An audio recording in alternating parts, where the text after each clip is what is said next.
observant ones among you will notice that there's only a Miata in the driveway. There is no Jetta. That's because it's still at the dealer. He called me Friday afternoon to let me know that the system had gone down, so they couldn't finish doing the recall. I told him I have another car, so it's not a problem, just keep it. Then Monday rolled around. I expected to hear from them. Didn't hear a thing. I was operating on the assumption that no news is good news. Flash forward to this morning, and I got a call that they did the recall, but now it's on a check engine light, so they're waiting for authorization from Volkswagen to fix that issue. What they didn't tell me is when I can expect my car to be done, or what they found out about the parking brake being loose. So I'm waiting to hear back from them. As of right now, I have no idea when it'll be back. I have no problem driving the Miata in the meantime. I like the Miata, that's why I bought it. But compared to the Jetta, it is a bit of a gas hog. Commuting to work, I average like 25 miles a gallon, but I have to put premium in it compared to the 40 miles a gallon on the diesel.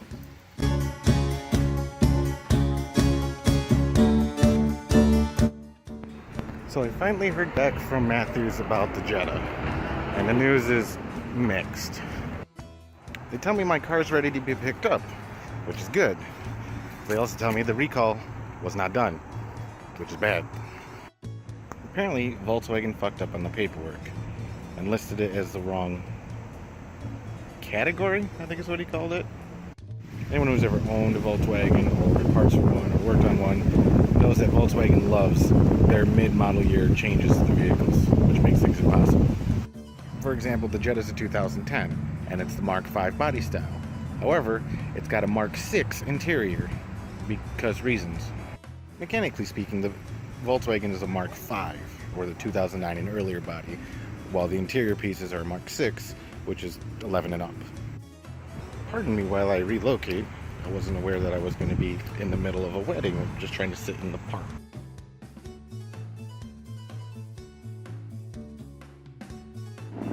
Wow, the lighting here is just fantastic. I'll switch sides. So now I'm going blind, but at least it looks better on camera. Anyways, so when Volkswagen processed all the legal paperwork and got it all set up for my appointment, being a 2010, they did it as if it was a Mark VI. So the parts are wrong. While they would probably fit, they won't actually fix the issue, so therefore the recall doesn't count as getting completed. I haven't actually gone and seen the service writer in person, so I'm making some assumptions, but he said it was a Category 2 write-up, but they need to be written up as a Category 1. And the only thing that would be, I don't exactly know what he's referring to by the categories, he didn't explain that, but going from the Mark V to Mark VI, which happened, the switch was right in 2010, makes sense to me. So tonight after work I have to actually go pick up the car.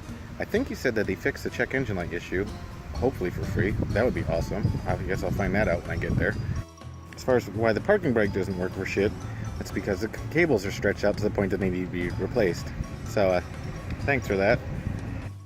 They're also saying that I need to do the pads and rotors again, which I checked. I only did them 2 years ago, but they're under warranty, so I'll just swap them out for free. But now it's another waiting game. I have to wait for Volkswagen to unfuck the paperwork and then call me again, so that way I can reschedule an appointment to drop it back off again to get it done. As of right now, I have no idea what kind of time frame that's going to be. It took them a week just to figure all this out, because I dropped it off last Thursday for an appointment on Friday. Though I did ask, when I was talking to them, they have the parts there for the quote-unquote Category 1s, but they're not legally allowed to touch it until the paperwork shows it as a Category 1. So I already got the new pads and rotors on order. Those should be here, well, later today for tomorrow. And the new parking brake cables are on order. So after I get out of work, I'm going to tear ass up to Matthews, go find out what they have to say in person. So I'll know more in like 5 hours, give or take.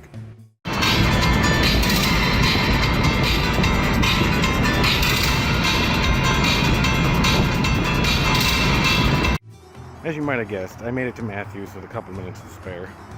So I got a chance to talk to the service writer, find out what the major malfunction is.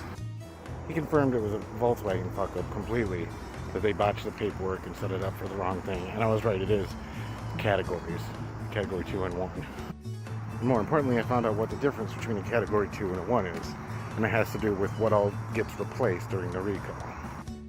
With a Category 2, they replaced the SCR converter, which is selective catalytic reduction, and they reflash it, and that's really all they do. With the category 1, what they do is they replace everything, is how he explained it to me.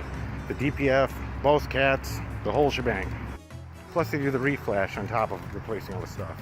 Which is why the category 2 won't help, because it's only the SCR converter, not the DPF and everything else. So when I stopped at Matthews before, I signed the paperwork I needed to. I got the keys from him, and I drove home, dropped off the Jetta, so I could walk back and get the Jetta. So I'm currently on the rail trail, and because it's a trend for the day, there's an event going on here now too. First it was a surprise wedding in the park at lunchtime, and now there's like a 5K or something going on. There's some big race on the rail trail. And we got runners approaching from up there, but little do they know, there's a whistle pig waiting to attack them when they least expect it. Or he's just a lazy prick sitting there eating grass. Not scared by the people, but scared by the loud-ass shitty truck. As far as the check engine light goes, he says when they complete the recall, that should take care of all the problems, and the check engine light should go off. That leads me to believe that they didn't fix anything yet. Which makes me wonder, what the fuck were they doing with my car all week? I mean, I drove by last night, and I did see it. It was in the shop. We checked. Like, it was pulled into a bay in the garage, the first one in the door, but it wasn't up in the air or anything. It was just there in the shop. I apologize for all these low angle, from the side posts. No, it does help with the sun being behind me. I didn't need all these racers thinking that I'm filming them while they're running. Plus, until you do it, you don't realize how awkward it is to walk with your phone like directly up in front of you. It just looks dumb. It feels dumb too. Which makes me wonder how interesting it must be watching people walk down the road in like LA or just in California in general, because that's where like all the vloggers online are from. Like, there's gotta be people everywhere you look just walking out with a camera in front of them. And they're sure shit not doing it with their phone, not with the production quality they got. Instead, they're walking around with a partially collapsed tripod with a giant Nikon on top of it, like a $1,500 lens. Just walking around. I mean, that's a completely unrelated to everything tangent. It's just, I don't have anything else to do. I'm just walking. I'm gonna walk for a couple miles. So I just figured I'd rant. The good news is that I am actually making progress while doing all of this. I mean, we're down to here. There's Midas, or whatever the hell they call themselves now. Caught a gap in the trees and was able to read the sign that said Mr. Tire. So, yeah. That means I'm almost there. Damn close. There it is. It's in sight. Actually gonna walk down to the crosswalk this time. Had someone randomly yell jaywalker at me when I just crossed, randomly into median before. I mean, I'm not concerned about being called a jaywalker. It's a, old slur from the 20s.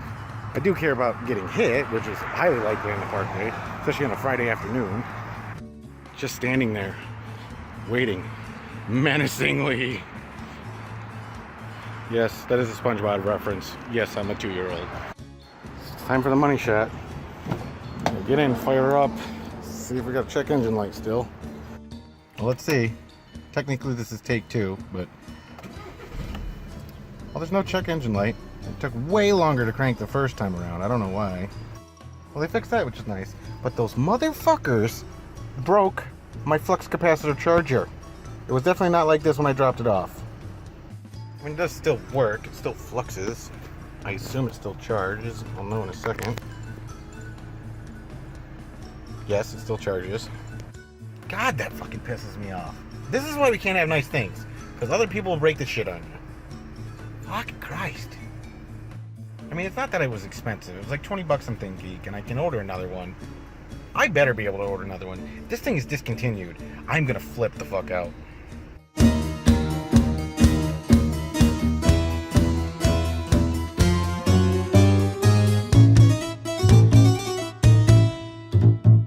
They do have a bunch of cool stuff at Barnes & Nobles. I don't think they have what I want. I mean, that's awesome. That's awesome too. Alright, so we were successful in procuring one. Ish. It's being transferred from the Ithaca store down to this store because they don't have it here. But it should be here early next week. But this is an issue that really shouldn't have occurred. Like, come on.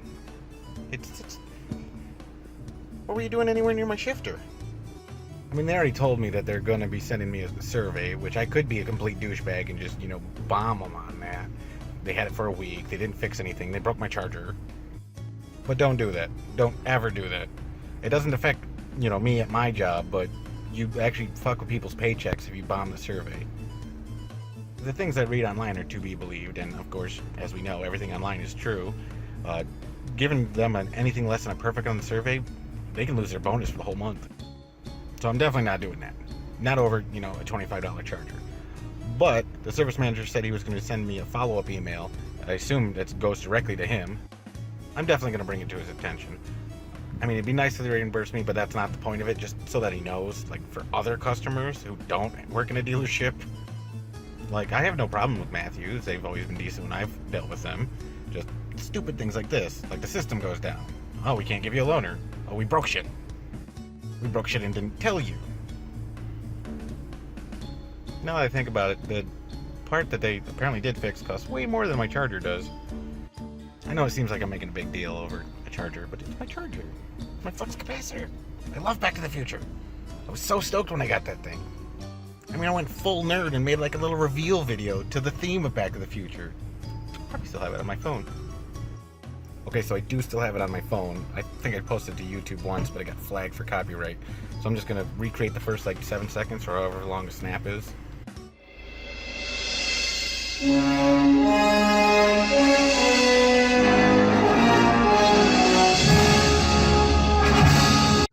Okay, so they didn't fix it.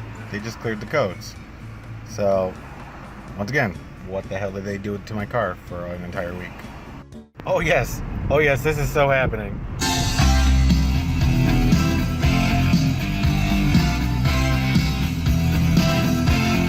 Our love is a curious thing. Make a one man weep, make another man sing. Change your heart. Okay, so looking over the invoice, I mean, there's the recalls, apparently 2 recalls. Snow flap, what the fuck is a snow flap? But they did bill stuff out, control box and lube. For what? What was this for? You fixed nothing!